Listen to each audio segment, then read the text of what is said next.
अगर आप भी चाहते हैं कि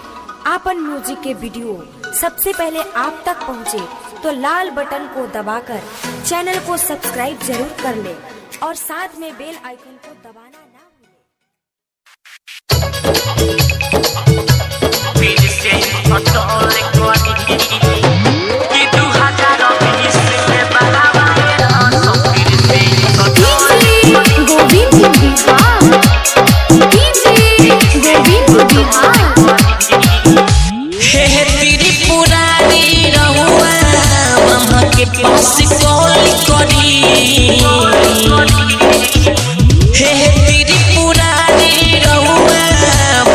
पास कॉल करी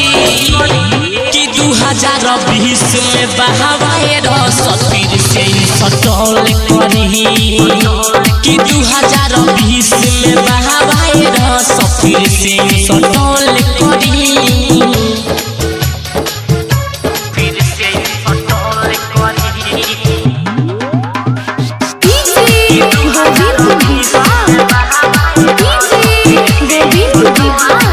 समुद्र मंथन के विष त्रिपुरारी पी गहिल मानव जाति के बचाइल। समुद्र मंथन के विष त्रिपुरारी पी गहिल मानव जाति के बचाइल। बिना कसूर के लोगवा मट्टी में मिल ध्यान धरी, बिना कसूर के लोगवा मट्टी में मिल ध्यान धरी कि 2020 में बहावाए रस फिर से सटल करी कि 2020 में बहावाए रस फिर से सटल करी फिर से सटल करी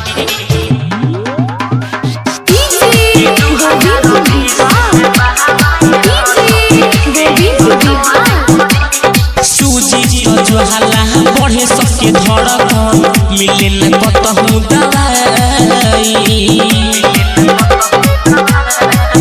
सारा दुनिया में बाई ही वायरस के फरक हो कैसे सृष्टि बच पाई। बिना कसूर के लोगवा मट्टी में मिल ध्यान धरी, बिना कसूर के लोगवा मट्टी में मिल ध्यान धरी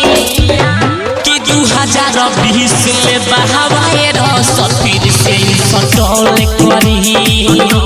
कि 2020 में बहावाए रस फिर से